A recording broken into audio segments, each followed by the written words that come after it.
Good morning, Dorna. How are you? I'm good. How are you, Valerie? I'm doing great. It is Monday, so we're lagging a little bit, but hanging in there. Living in the new quarantine world. Well, thank you for talking with me today. I want to give a quick intro into who you are, the story behind Documate. We'll quickly go over some of the highlights of our partnership in preparation for our big webinar with you guys in a week and a half. Yeah, I'm super excited. We are too. So let's start by hearing a little bit about you and your background, sort of the catalyst for starting Documate and how you got to where you are in this partnership with us. Yeah, definitely. So I used to be a lawyer. I practiced for about 6.5 years, almost 7 years. And during that time, I worked mostly within corporate litigation. But during that time, I also did quite a bit of nonprofit, like legal aid work, pro bono work. And originally, the idea for Documate came from some work that I was doing with domestic violence survivors. And what we wanted to do was essentially build like a TurboTax for law, but for domestic violence survivors, not for tax. And so to build that out, I had all of the knowledge of what needs to be done in a case, in a domestic violence case. And I eventually started working with my co-founder, who was an engineer, and he had the technical expertise. So we put our minds together, built out this like TurboTax law like model for domestic violence, and started working with legal aid organizations on building similar tools in other areas. And throughout that process, what we realized was that there were lots of other lawyers out there in all different jurisdictions, all different areas of law who wanted to build out similar tools. And instead of needing to go hire an engineer and spend months and months on development time, we realized that this is very, there are rules to build these automations. And so why don't we just build the platform? And then the experts, who are the lawyers, can get onto the platform and build what they want to build instead of, coming to an engineer and having them build it for them. So really the whole goal has been to sort of empower attorneys to develop things that they would normally have needed technical experience with. Incredible. I love that background about it. Where do you feel like you're seeing a majority of your like topical, like what kind of areas of expertise are using this most heavily now? So one of our most heavy areas is anything that's kind of corporate transactional. So deal documents, series, any of the venture capital documents. We have lots of like sales type documents, independent contractor agreements, all of those types of corporate essentials are a big area for us. Two other areas outside of that field that we see a lot of use in are family law and estate planning. Both also really, they are very form heavy, template heavy, and the lawyers are finding a lot of value by being able to automate those pieces of the work so that they can kind of practice at the top of their license and work, spend their time on some of the more fact-intensive, legal-intensive work. And then how did the Sierra Arreis Legal partnership come about for you? Yeah, so Sierra Legal was originally one of our clients, and so they were building out automations on our platform.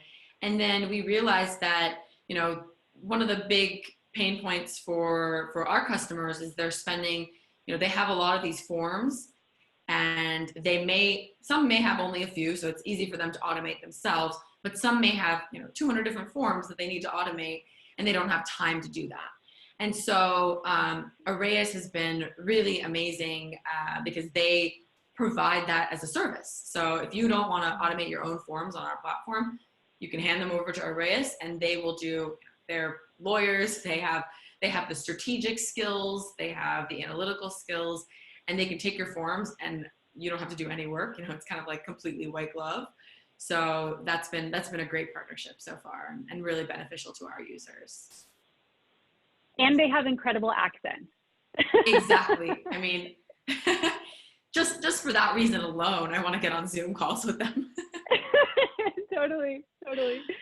Awesome. Well, I'm looking forward to seeing how the tool works and actually diving into it at our webinar. So one of the other questions I like to ask is, where do you see there still being a big need for innovation in the legal space?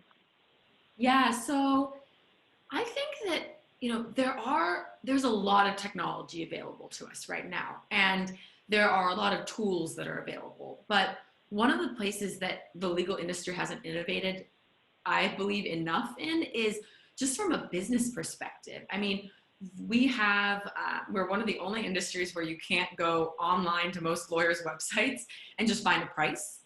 And so I think that the productization and using business models that have worked within other industries in legal will be a really great way for lawyers in the next several years to scale their practices and build new revenue models. I love the productization concept, because there really is, it's almost impossible to compare apples to apples when you're out there trying to shop legal services, especially with the traditional law firm model where it's all hourly.